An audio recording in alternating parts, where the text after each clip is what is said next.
كما باركت على إبراهيم وعلى آل إبراهيم إنك حميد مجيد. قال النبي صلى الله تعالى عليه وسلم: العمرة إلى العمرة كفارة لما بينهما، والحج المبرور ليس له جزاء إلا الجنة. اللہ رب العالمین احکم الحاکمین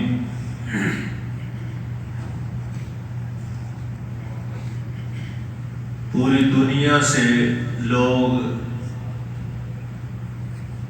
مکہ مکرمہ میں آئے ہوئے ہیں اور آج اللہ کے حکم کو مانتے ہوئے منی میں جمع ہیں، اور کل انشاءاللہ عرفات میں اللہ کے وسیع میدان میں اکٹھے ہوں گے اور حج ادا کریں گے۔ اللہ سے دعا ہے کہ اللہ پاک سب کے حج کو قبول و منظور فرمائے، آمین، اور صحت، ایمان اور سلامتی اور سکون کے ساتھ اللہ ان کے تمام ارکان پورے کروا دے، آمین، اور خیریت کے ساتھ اپنے اپنے وطنوں کو واپس جائیں، آمین۔ رسول مکرم صلی اللہ تعالی علیہ وسلم نے فرمایا، عمرہ جو ہے تمام گناہوں کا کفارہ ہے،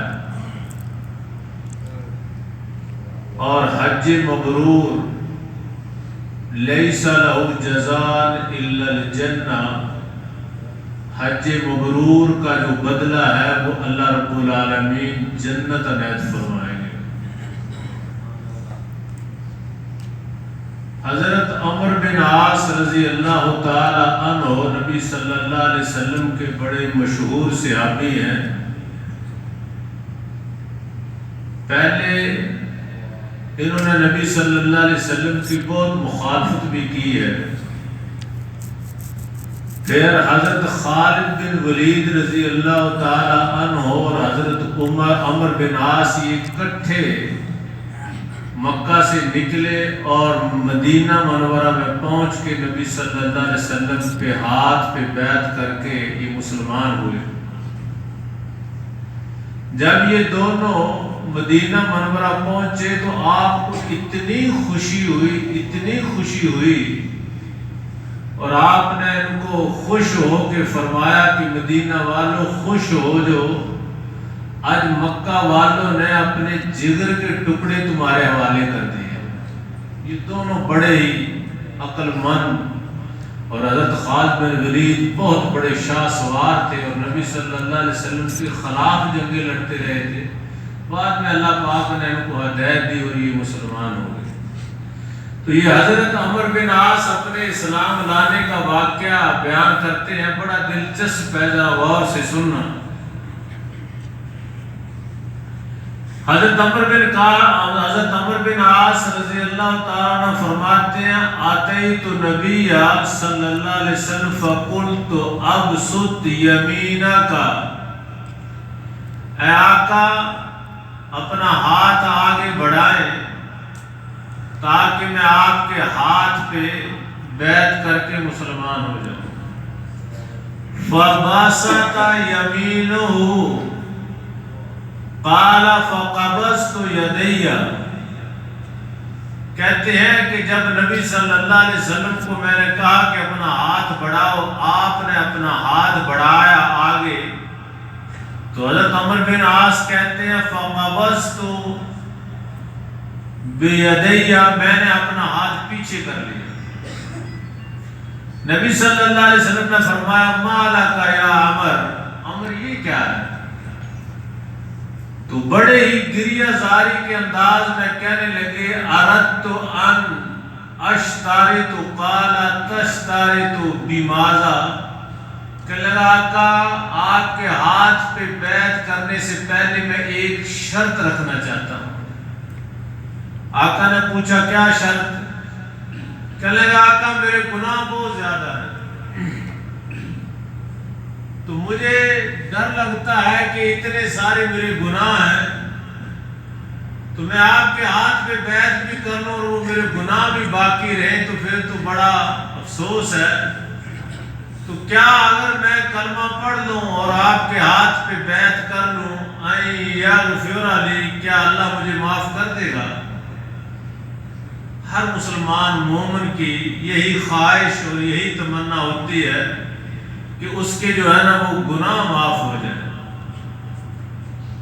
نبی صلی اللہ تعالی علیہ وسلم ناراض نہیں ہوئے، غصے میں نہیں ہوئے کہ یہ تو نے کیا کیا، پہلے ہاتھ کہا، جب میں نے ہاتھ نکالا تو اپنا ہاتھ پیچھے کر لیا۔ آپ نے بڑے قیمتی الفاظ ارشاد فرمائے، آپ نے فرمایا یا عمر ان الاسلام یہدم ما کان قبلہ وَأَنَّ الْحِجْرَةَ تَحْدِمُ مَا كَانَ قَبْلَهَا وَأَنَّ الْحَجُّ يَحْدِمُ مَا كَانَ قَبْلَهُ۔ اے عمر خوش ہو جا، تین چیزیں ایسی ہیں کہ جن کے کرنے کی وجہ سے اللہ پچھلے حساب نہیں لیتا، سب کچھ معاف ہو جاتا ہے۔ نمبر ایک، جب آدمی کلمہ پڑھ لیتا ہے لا الہ الا اللہ محمد الرسول اللہ، اسلام میں داخل ہو جاتا ہے تو اس کے پچھلے جتنے بھی حساب و کتاب ہے نا اللہ تعالیٰ وہ نہیں لیتا، سب معاف کر دیتا ہے۔ نمبر دو، جو اللہ کے لیے ہجرت کرتا ہے، گھر بار چھوڑتا ہے اسلام کی خاطر، تو ہجرت کی وجہ سے بھی اس کے پچھلے سارے گناہ معاف ہو جاتے ہیں۔ نمبر تین، وَأَنَّ الْحَجَّ يَحْدِمُ مَا كَانَ قَبْلَهُ، اور حج کی وجہ سے بھی جب آدمی حج کر لیتا ہے تو اللہ رب العالمین اس کے پچھلے سارے گناہ معاف فرما دیتے ہیں۔ تو پھر تو عمر بن عاص خوش ہو گئے، کہنے لگے آقا پھر تو جلدی ہاتھ بڑھائیں، پھر تو میں اسلام قبول کرتا ہوں تاکہ اسلام قبول کرنے کی وجہ سے میرے سارے گناہ معاف ہو جائیں۔ تو ان میں ایک حج بھی ایسی ایک عبادت ہے کہ نبی صلی اللہ تعالی علیہ وسلم نے فرمایا کہ جب حاجی حج کرنے کے لیے نکلتا ہے وہ کوئی فسوق گناہ کی بات نہ کرے، زبان پہ کنٹرول کرے اور اللہ کے نام کا تلبیہ پڑھتا رہے، اور جب وہ سارے حج کے ارکان پورے کر لیتا ہے تو اللہ رب العالمین فرماتا ہے بندے تو ایسے ہو گیا گناہ سے صاف کہ جس طرح ماں کے پیٹ سے تو آج ہی پیدا ہوا ہے، جس طرح بچہ پیدا ہوتا ہے اس کے اوپر کوئی گناہ نہیں ہوتا، تو حج کرنے کے بعد آدمی اس طرح ہو جاتا ہے۔ نبی اکرم صلی اللہ تعالی علیہ وسلم کی حدیث ہے، بخاری شریف کی، ذرا سنیں۔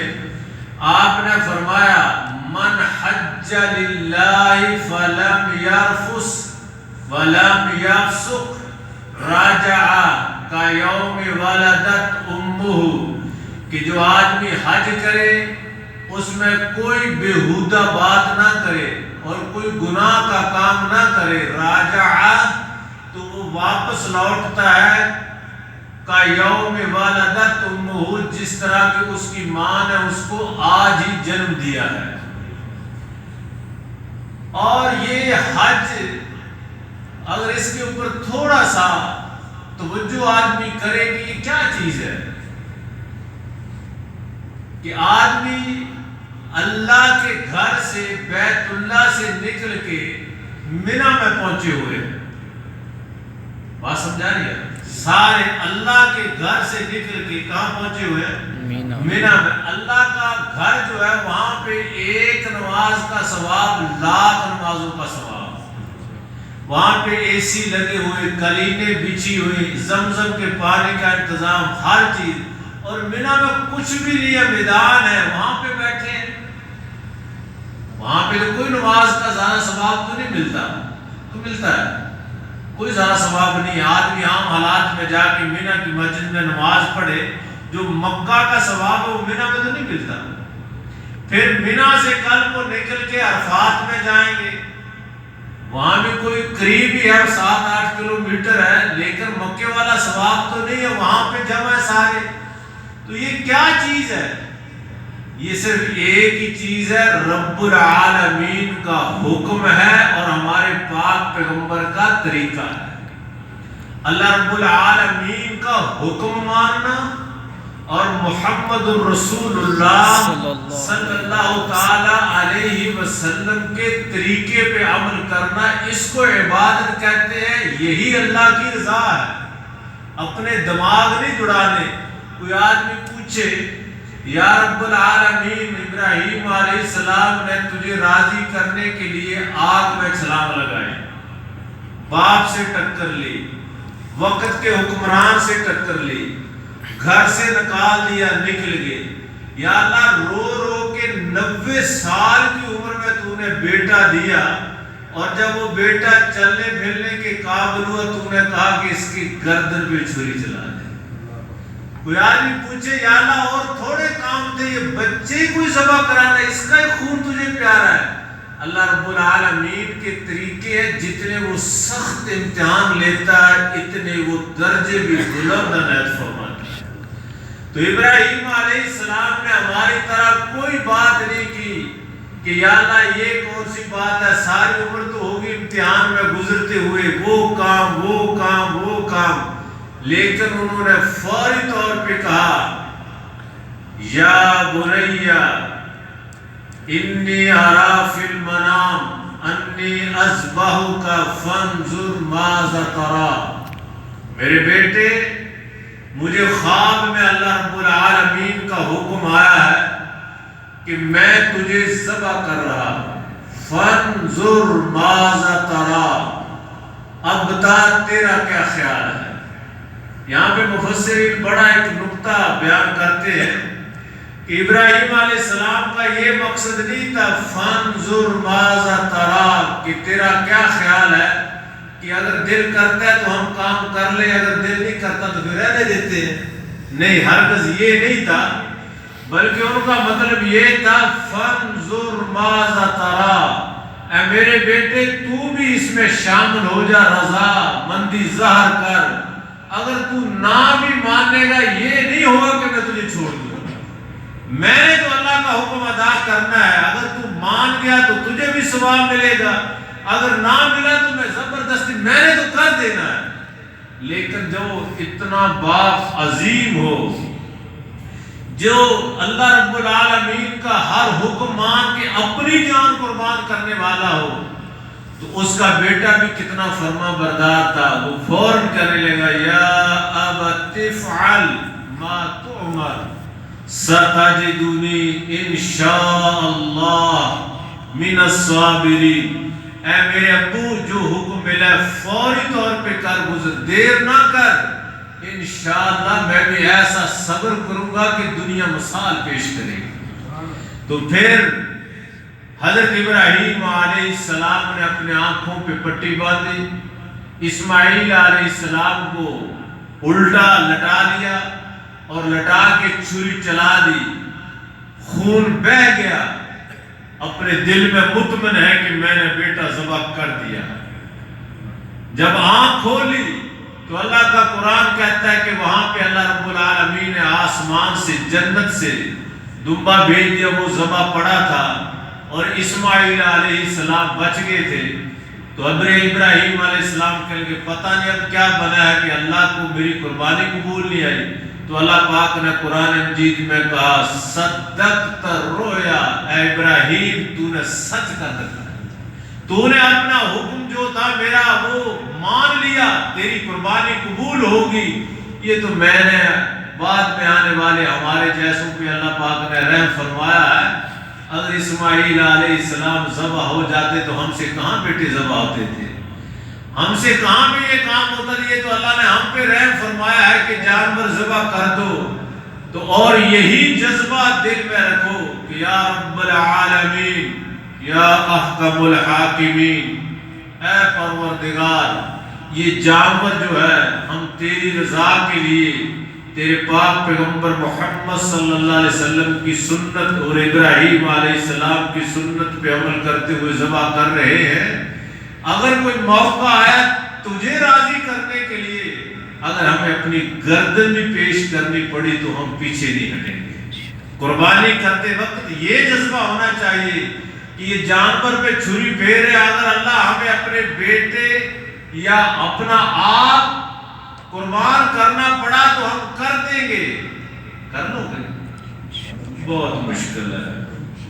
داڑھیاں نہیں چھوڑتے، اس کو کاٹ دے کے پھینک دیتے ہو۔ کتنی دفعہ کہہ کے یہاں پہ تھک گیا ہوں کہ اللہ کی قسم ہے، نبی صلی اللہ علیہ وسلم کی حدیث ہے کہ جس کی شلوار ٹخنوں سے نیچے ہوتی ہے نا، اس کی نماز ہی نہیں ہوتی۔ ایک حدیث میں آتا نبی صلی اللہ علیہ وسلم نے اس کو واپس کیا تھا کہ جا وضو کر، اور وضو کر کے دوبارہ تیرا وضو بھی نہیں رہا۔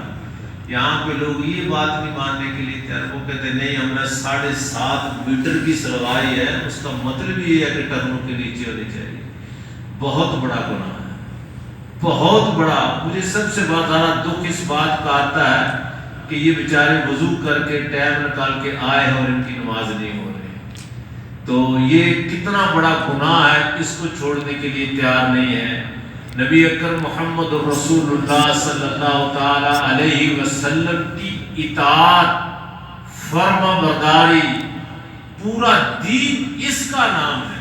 ابھی میں نے پہلے آپ کو سمجھایا کہ بیت اللہ چھوڑ دیا، منی میں چلے گئے، کل منی چھوڑ دیں گے، عرفات میں کھلے آسمان کے نیچے بیٹھیں گے وہاں پہ سارا دن۔ کیا کوئی پوچھے یہ کیا چیز ہے، یہ کیا کر رہے ہو؟ ایک ہی آواز آتی ہے، میرے آقا محمد رسول اللہ کا یہ طریقہ ہے۔ کوئی پوچھے کہ یہ آپ نے 10 دن کے لیے بال بڑے بڑے ہو گئے، یہ کیوں نہیں کاٹ رہے، یہ ناخن کیوں روک دیے ہیں، یہ کیا مسئلہ ہے؟ ایک ہی جواب ملے گا مومن بندے کا کہ میرے آقا نے روک دیا ہے، ہم رک گئے ہیں۔ میرے پاک پیغمبر محمد صلی اللہ علیہ وسلم کی سنت کا نام دین ہے۔ آپ اب اندازہ کریں، سارا دن وہاں پہ بیٹھے رہے میدان عرفات میں، ظہر اور عصر کی نماز بھی جمع کر کے پڑھی۔ کوئی عقل مند آدمی کہے کہ ہم نے گھر بار چھوڑا، لاکھوں روپے لگائے ہیں، اللہ کی عبادت کے لیے لگائے ہیں، نماز سب سے افضل عمل ہے، فارغ ہے، یہاں پہ کوئی کام تو نہیں ہے، تو ہم نماز پوری پڑھیں گے اور اس کو ٹائم پہ پڑھیں گے۔ نبی صلی اللہ علیہ وسلم نے فرمایا نماز کو ٹائم پہ پڑھنا افضل ہے، لیکن میدان عرفات میں دونوں نمازیں جمع کر کے پڑھو گے تو حج ہوگا۔ کیوں؟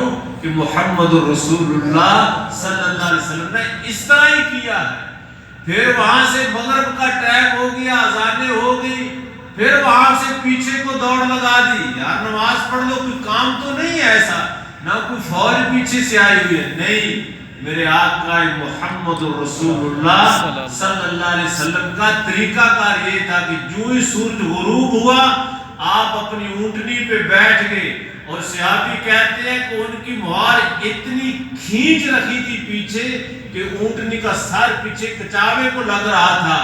آپ نے فرمایا آہستہ آہستہ چلو، دوڑو نہیں، آہستہ آہستہ وقار سے، سکون سے لبیک اللہم لبیک کہتے ہوئے چلو۔ مزدلفہ پہنچ گئے اور آپ صلی اللہ علیہ وسلم نے وہاں پہ ایک اذان کہی، پہلے مغرب کی نماز پڑھی، پھر عشاء کی نماز پڑھی اور پھر سو گئے۔ آپ نے کبھی تہجد قضا نہیں کی، لیکن مزدلفہ والی رات آپ نے تہجد بھی نہیں پڑھی۔ آپ نے فرمایا سو جاؤ، سو جاؤ، سونا ہی عبادت ہے، آج آرام کرنا ہی عبادت ہے۔ صبح کی نماز پڑھی، پھر منی میں آ گئے۔ تو میرے عظیم بھائیوں، آپ کے ذہن میں جو چیز پیوست کرنا چاہتا ہوں وہ یہ ہے کہ آقا کی اطاعت، آپ کی فرما برداری، آپ کا کہا ماننا، اسی کا نام دین ہے، اور اسی کو نبی صلی اللہ علیہ وسلم نے جنت کا دخول بتایا۔ آپ نے فرمایا کل امتی یدخلون الجنہ الا من ابا۔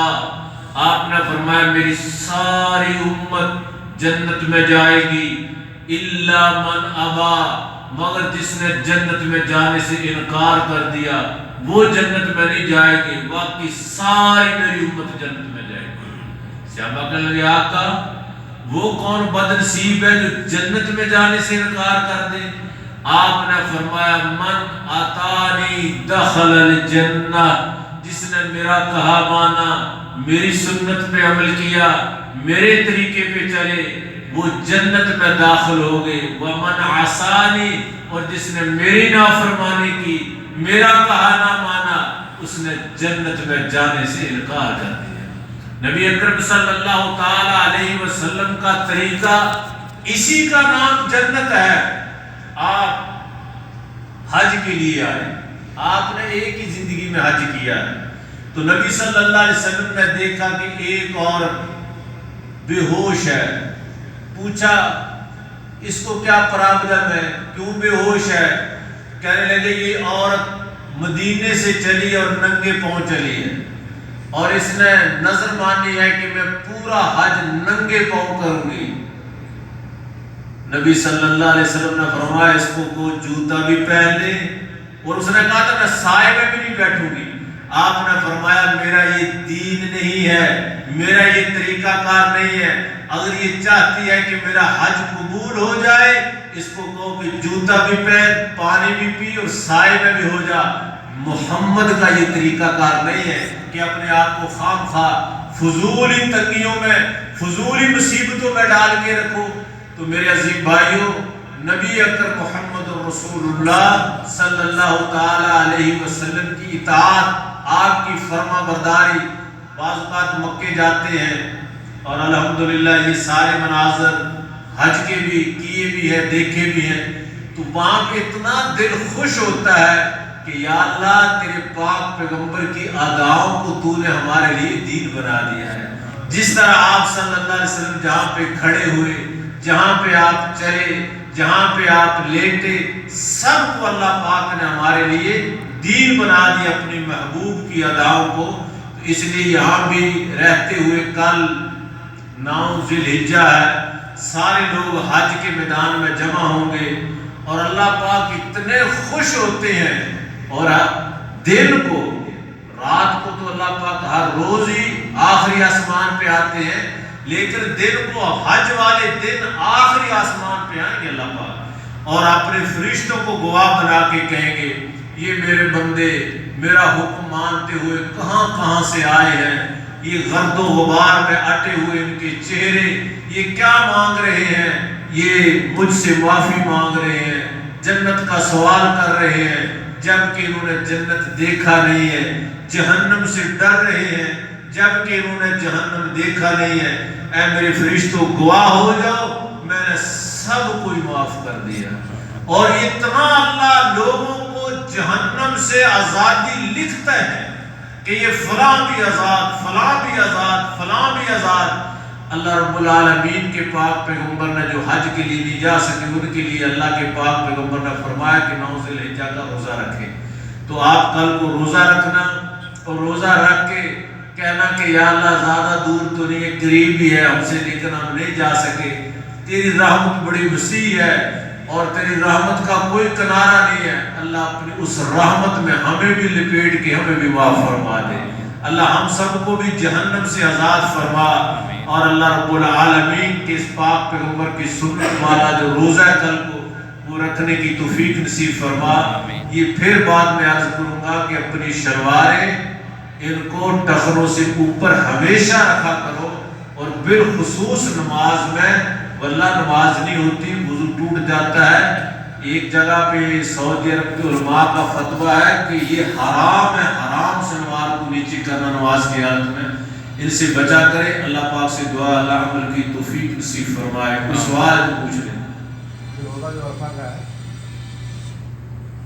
جی، پاکستان میں تاریخ کا بھرا جائے کہ مسلم ڈے مبارک، وہ 8 اور 9 دونوں کا رکھ لے، ان کے لیے دیکھو تاریخ تو وہی بنتی ہے نا، کہ وہ جو چاند نظر ہے چاند کے حساب سے ہے۔ بعض اوقات یہاں پہ تو ہم دن کا روزہ رکھیں گے، لیکن دنیا میں کچھ ایسی بھی جگہ ہے کہ وہاں اس ٹائم رات ہو گئی، وہ 6 مہینے رات ہوتی ہے۔ تو یہ اللہ رب العالمین کی تقسیم ہے، یہ اللہ رب العالمین کا نیٹ ورک بڑا وسیع ہے، اس کو سارا پتہ ہے، وہ نیتوں کو جانتے ہیں۔ تو اس لیے یہ 9 تاریخ جو ان کے حساب سے بنتی ہے ان کا رکھ لیں، وہ کل کا بھی رکھیں، پرسوں کا بھی رکھ لیں، پاکستانی والے ہم کل کا رکھیں گے، اور پرسوں انشاءاللہ قربانی دیں گے، اور کسی کو کوئی سوال؟ تو اس دن ایک یہاں پہ دوست تھے سعودی، وہ بیٹھے تو انہوں نے مجھے توجہ دلائی تھی کہ یہ جو آپ کے پاکستانی نے جب یہ تسبیح پڑھتے ہیں نا سبحان اللہ الحمدللہ، تو یہ دونوں ہاتھ میں دائیں پر بھی اور بائیں پر بھی پڑھتے ہیں۔ تو نبی صلی اللہ علیہ وسلم دائیں پہ صرف پڑھا کرتے تھے، سجے ہاتھ پہ، تو آپ یہ دائیں پہ پڑھا کرو۔ یہ 15 دفعہ ہو گیا، پھر ایک دفعہ اور پڑھو، 15 دفعہ، 30 دفعہ، 30 دفعہ اور پڑھو، یہ 33 دفعہ ہو جاتا ہے۔ تو یہ دائیں ہاتھ پہ پڑھنا چاہیے۔ اور ایک اور مسئلہ ہے کہ لوگ یہاں پہ نمازیوں کے سامنے سے گزرتے ہیں، یہ بھی بہت بڑا گناہ ہے، بہت کبیرہ گناہ ہے۔ تھوڑی دیر بیٹھ کے ذکر اذکار کر لیا کرو، نمازیوں کے سامنے سے نہ گزرا کرو۔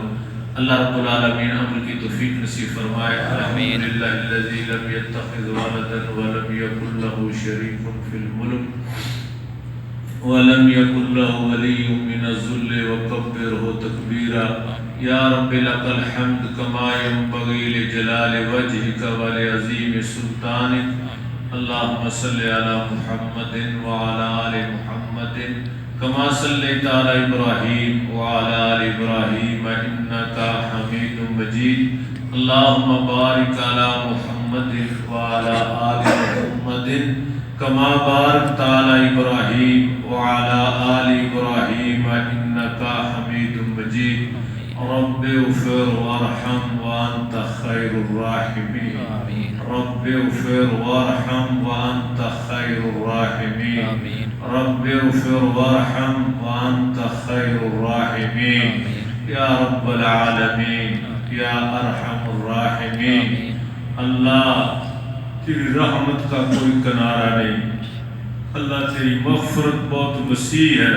یا رب العالمین اپنے فضل و کرم سے ہمیں معاف فرما دے، اللہ ہمیں بخش دے، اللہ یا رب العالمین، یا اللہ ہمیں بھی حج نصیب فرما، یا رب العالمین اپنے بیت اللہ کی زیارت، بار بار طواف، بار بار عمرے کرنے کی توفیق نصیب فرما۔ اے رب تعالی، یا اللہ یا اللہ یا اللہ، جتنے مسلمان اللہ تجھے راضی کرنے کے لیے، تیری رضا کے لیے حج کرنے کے لیے آئے ہیں، اللہ سب پہ آسانیاں فرما، سب پہ رحم فرما، اللہ ہر قسم کے شر فساد سے محفوظ فرما۔ یا رب تعالیٰ سب کے حجوں کو قبول و منظور فرما۔ اے اللہ، اے اللہ ہم تیری رحمت کا سوال کرتے ہیں، اللہ تو ہم پہ اپنی خاص رحمت نازل فرما۔ اللہ پریشان بندوں کی پریشانیاں دور فرما، اللہ غمگین بندوں کے غم دور فرما۔ یا اللہ یہ چند دن رہ گئے ہیں، یا اللہ یہ بڑی رحمت اور برکت والے دن ہیں، اللہ ہمیں زیادہ سے زیادہ عبادت کی توفیق نصیب فرما، ذکر اذکار کی توفیق نصیب فرما۔ اللہ تو معاف فرما، اللہ تو ہمیں بخش دے۔ رب ارحمہما کما ربیانی صغیرا۔ اللہ ہمارے والدین پہ رحم فرما، اللہ ہمارے ماں باپ پہ رحم فرما، ہماری اولادوں کو صالح بنا، قرآن کے حافظ اور قاری بنا، قرآن کی محبت نصیب فرما، حرمین کی محبت نصیب فرما۔ الہ العالمین، یا رب العالمین یہ جتنے بھائی تیرے سامنے ہاتھ پھیلائے ہیں، اللہ سب کی التجائیں، دعائیں، امیدیں، آرزویں پوری فرما، بیماروں کو شفا نصیب فرما، دکھی بندوں کے دکھ دور کر دے، دکھی بندوں کے دکھ دور کر دے، غمگینوں کے غم دور کر دے، جن کے مسائل الجھے ہوئے ہیں اللہ ان کو سیدھے کر دے۔ یا اللہ جو جیلوں میں بند پڑے ہیں اللہ ان کی رہائی کے اسباب پیدا فرما۔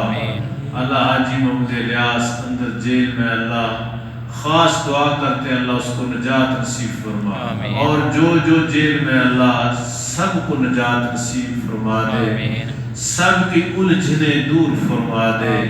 اے اللہ ہم تیرے فقیر ہیں، اپنے فقیروں کی جھولیاں بھر دے، اللہ اپنے فقیروں کی جھولیاں بھر دے، اللہ خالی واپس نہ لٹا، اللہ ہماری التجائیں قبول و منظور فرما۔ یا حی یا قیوم برحمتك نستغيث وصلى الله تعالى على خير خلق محمد وصحبه اجمعين برحمته